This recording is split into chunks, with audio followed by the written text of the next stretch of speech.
Hi, I'm Jigs, Mez's wife, and I just wanted to share our story and my story as a cancer carer in the hope that it might help somebody who might soon be going through this or is currently going through this. It's our journey, so it's personal to us. Your journey will be different if you're going through this. And I will start to say that being a cancer carer is extremely tough and it's challenging, and there will be dark times, but there's also really beautiful moments within it that you can hold on to and hold on to those moments for hope to get through it. I'll start at the beginning of our journey with when he started to become ill. So for us, it started in April 2021, and I started to notice the difference in him, and I couldn't place my finger on what was going on with him, but I could see the changes starting to happen. He wasn't his usual self, and the symptoms built gradually. So from this point, I would say the best thing is to keep an eye on your loved ones and see how they're doing and listen to their concerns. So for us, it started with fatigue. He was so tired. He kept saying he was tired. And it's so easy to brush some of these symptoms away. It then built into unexplained pains in the body that didn't go away after 2 weeks like you would normally. And you try your home remedies, but you still have to go to your GP to get these things checked out. It then built into night sweats and unexplained weight loss, which with non-Hodgkin's lymphoma is some of the symptoms that present themselves. And I would say, even though he did go to the GP and they didn't see him in person, it was important that he kept going back. From my perspective, it then meant at least it's on record, the amount of times he's been to the GP and the symptoms he's told them about. It would build that picture. And I know people say don't look at Google, but I did. I used to Google the symptoms, especially as we headed more into the autumn and the symptoms started to get more serious. And the two sites that I used were the NHS website, which was amazing, and Cancer Research, when I put the symptoms in. And those two websites would lead me to cancer, and it was a type of lymphoma, not the one he had, but it led me down that path. The thing is, when you see things like that, at the bottom of the website on the NHS, it will say it's probably nothing to worry about, but go see your GP. Definitely go see your GP, but if you think you have those symptoms or somebody you love has those symptoms and your GP is not listening, you might just need to be blatant and say, I think I might have the symptoms of cancer. I just want to rule it out. It's better to make sure and be on the safe side.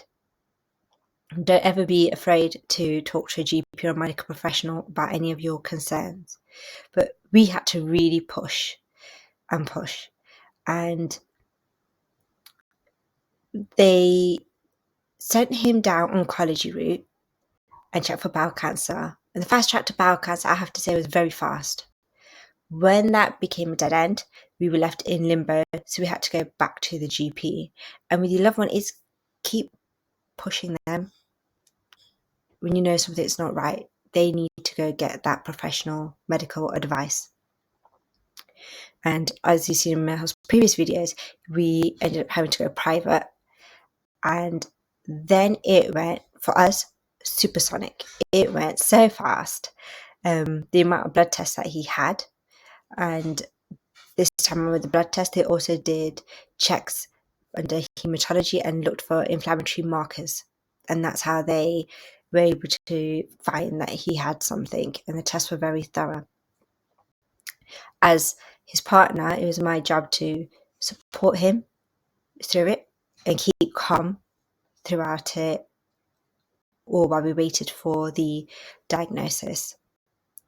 For me, it helped do my own research, so mentally I could be prepared, but nothing fully prepares you for your loved one to say, I have cancer. And I remember the day, I remember the time and the moment that he said those words to me. It was the 3rd of February. I was giving my daughter breakfast in the morning. And I remember looking at her and thinking, right, I need to keep calm, keep control, and not freak out. So we carried on with our planned day together as a family and let the news soak in. And it's big news to digest, so give yourself time. There's no right or wrong way to deal with it, but for me, it was to put a strong front on. And the way I wanted to tackle it is go and fighting, tackle it straight on. I need to know the facts. I need to know the information. And it was a case of, however I felt, my hurt or my pain, that's for me to deal with. That's not for my daughter, who was a baby. It's not for her to know about. And it's not for my husband, who's ill. He should not have to worry about that. I did not want him to worry about me or my daughter. I've got that. I will have that. What I needed him to do is focus on him, how he was going to get through this, and fighting it with everything he has and with everything that I have. I was devastated. Obviously, hearing the news is only natural. When he was sleeping one day, I had a little moment. He woke up. I had to tell him to go to sleep. It's my private moment. He doesn't need to know about that, but it's only natural. But as we try to wrap our heads around this news, we thought, how do we tackle this with logic? What's our plan? So first thing was telling our immediate families the news they'd seen he was getting ill. Then we went out to our closest friends and family members, and we needed to put our support systems in place. So Mehul needed his support system. I needed a support system for me. And I also then had to think about my daughter, who's 18 months old. And in an emergency, who do I call if I need them to go collect her, if I have to go to the hospital? I told the nursery. I updated emergency contact details. It's all those practical things. I then told my manager. I didn't want everybody at work to know, only a few trusted colleagues. And I chose to keep working. So depending on your circumstances, I would definitely recommend talk to your manager and your employer and decide what's best for you. For me, it gave me a bit of normality and a little bit of escape. That was me not away from cancer. And keep my mind focused. But definitely read all the literature that comes from your care providers. I read that booklet, every single page, all the detail. I want to know the facts. I want to know the chemotherapy plan. I want to know more about RCHOP, all of it. I was just like, give me it. What do I need to do? For me, my mode was, what do I need to do to get my daughter and my husband through this as smoothly as possible? And that meant trying to keep normality with my daughter, but she was so smart. When Mel would come home from chemo and he was exhausted, she would pick up on that energy and give him his space. I didn't need to tell her. We didn't hide that he was ill, but we spoke to her in a way that for her age, she could have said, Daddy's not well, Daddy ill, Daddy needs to rest. And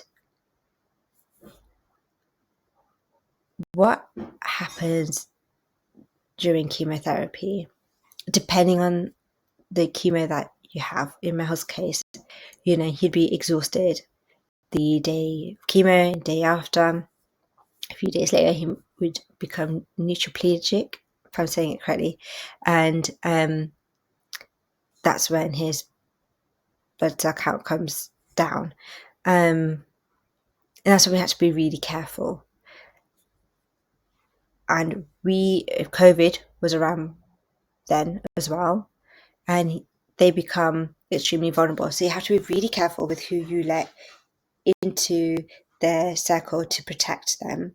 A small bug that we could just fight off with over-counter the medicine actually can put them in hospital. So it's really serious.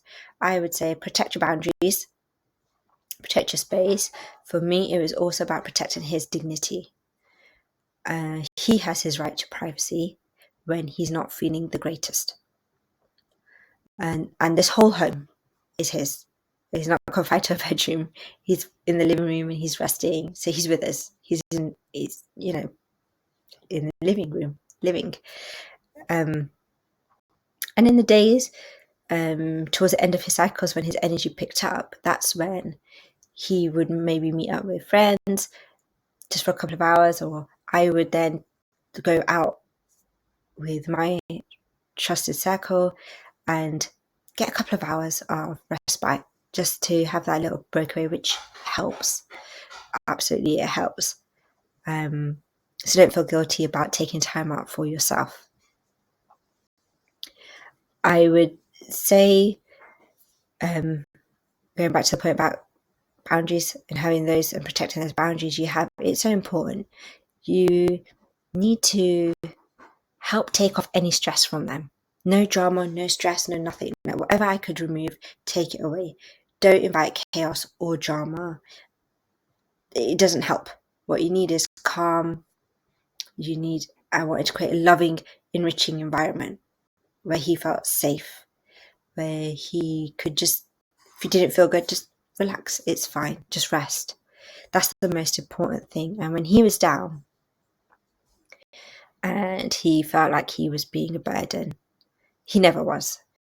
And it's reminding them you're not a burden. The most important thing they're doing is fighting. So even if they're tired externally, internally, they're fighting hugely. Their body is doing so much to try to fight this cancer. It's going through so much.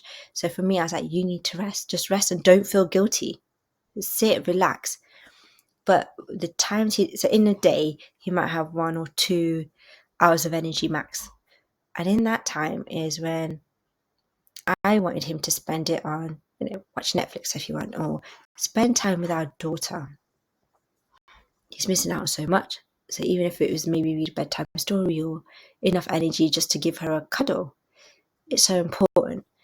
And not have anything take away from the things that are going to help lift his spirit, especially when he's so down. So find the things that help lift their spirit, and it's small things. My auntie, Ingajari, my mammy, she had this wonderful idea at the beginning that she heard from somebody else about creating a circle of prayer.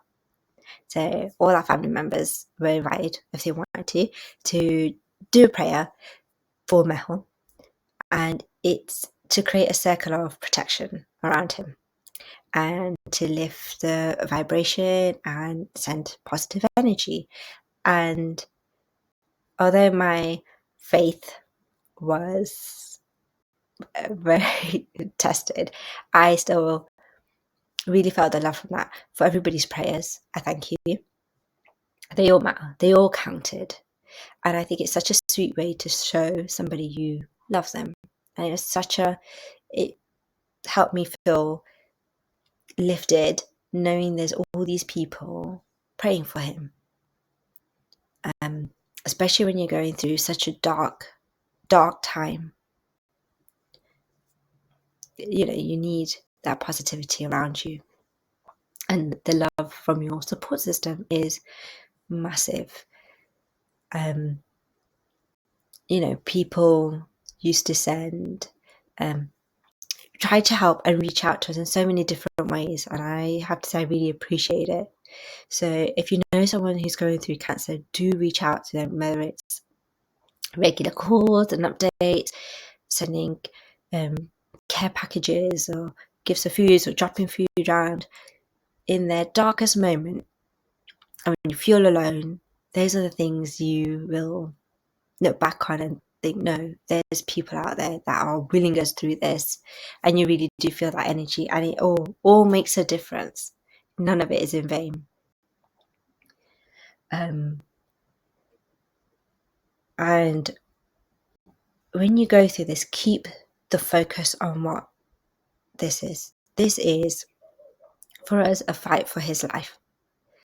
And for some people, it's to prolong their life. So whichever it is, keep your eye on the ball. And I would also say there's sometimes when this feels really heavy and really dark, and that's okay. It's okay to not be okay. Sometimes you have to sit by yourself with this pain, with everything that's going on, and process it. And take your time. And when it gets so overwhelming, literally take it step by step. Go to sleep at night, right? I need to wake up. I need to, do nursery drop off, make breakfast, meds. Make sure they have it on time. Use one of those pull boxes. They're great, especially, when you've got so many different ones to remember. I honestly try to emulate one of the wonderful cancer nurses. They were amazing. And I used to pretend I was like a nurse in the morning, doing on the pot, putting the pills together. Whatever works for you, whatever helps to make it, not so overwhelming. And you get into a rhythm and a routine. And for me, we were on a 3-week cycle. So it helped break things down. It is exhausting, absolutely exhausting. You're juggling so many plates, and people might say to you as a carer, you need to look after yourself. But the reality is, you don't think about yourself. You think about, you're the person going through it. If you've got children, you're thinking about them. You won't put yourself first. That's the reality. But try to get out there, do a little bit of what you enjoy, and rest when you need to. Definitely rest when you can. For me, the hardest part was after chemotherapy finished and he was in remission, because at that point it's okay, what now? We're not out the woods. That plan, all that support for the care team isn't there as much, and they were amazing. But then you have to, if you're like me and you push your emotions to the side to deal with the practicalities of what you're dealing with, that emotional side has to come out. Try and get that help and support you need to help you release whatever you need to release. It's not pretty and it's not easy. It's hard, extremely hard, but it has to find a way out. For me, it wasn't how I wanted it to be, but it needed to come out. If you need to get somebody independent to talk to, please do. There's so much help and support out there. It's having the time to find it. But find ways to help process what you've been through. There's an analogy that I used. It's, for us, it felt like we were hit by this tsunami. As he was getting ill, you could see the dot on the horizon. I could see there was something coming, and it hit us hard. But when the wave recedes, you're then left with the devastation of what's happened and what you've been through, and you have to take time to rebuild. And so for us, this chapter now is about healing and rebuilding ourselves into a newer version. But as a carer, you will already be strong and you'll find a deep inner strength. And there's times where you have to supercharge that. And sometimes, if you're like me, you have this like hero button where you're like, I'm just going to keep pressing it. I'm going to keep going. And people did say to me, make sure you don't burn out. And I thought, Mom, while he goes through chemotherapy, there's no way I'm going to burn out. I'll keep going. I will find a way to push forward. And when you dig deep, and you'll have to dig deep at times, find the emotion that gives you energy and use it. And I also found, for some reason, this will bring up difficult emotions, but for some reason it brought back a lot of old memories of things that I've been through in the past. And I'll be honest, I was like, this ain't the time. Why can't I let these things go right now? And it was a case of learning the lesson from it about what worked in the past and what didn't work. And things that worked, use them. Absolutely use them. There's times I did things like having almost like an affirmation. There were 3 words I chose for myself, or 3 values. And when I felt low and I need to give myself a pep talk, I would use those 3 words and be like, come on. Or there'd be times I'm like, well, come on, what are you going to do about it? Figure it out and give that pep talk.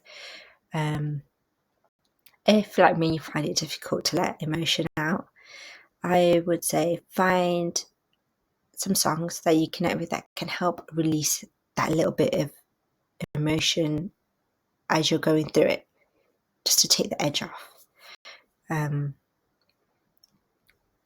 Talk to people you trust, and only open up as you feel comfortable. And if you're supporting a carer, just give them the space, a safe space. So if they want to talk, they can. If they don't want to, that's fine too. Maybe they just want distraction, whatever it is. But if you care about someone going through cancer and you want to support the person going through cancer, then do. Life's too short. But support them in the way that they need. And a lot of it is through communication. Some people, I'm lucky, very lucky, that found ingenious ways to help support us. I didn't know the help that I needed. All I could think about is what I needed to do. I couldn't think about what help I needed. I was like, well, I need to do this. And other people found ways to help support us. And I am so grateful because it really does help.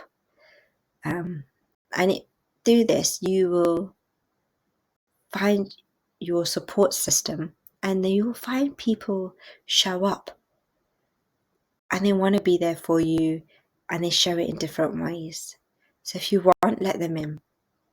And if you're going through it, keep going. There is light at the end of the tunnel. Hold on to the beautiful moments in between. When they're going through treatment, there'll still be these beautiful moments you can hold on to that will see you through this. So for me, it was the first time my husband played with my daughter in the garden. And it was just for an hour. And I really held on to that because he couldn't do that for such a long time. And it's actually the first time he was able to do it. But it was beautiful to see. So yeah, keep going. Be strong. And have faith. Thank you for listening. Take care of yourselves.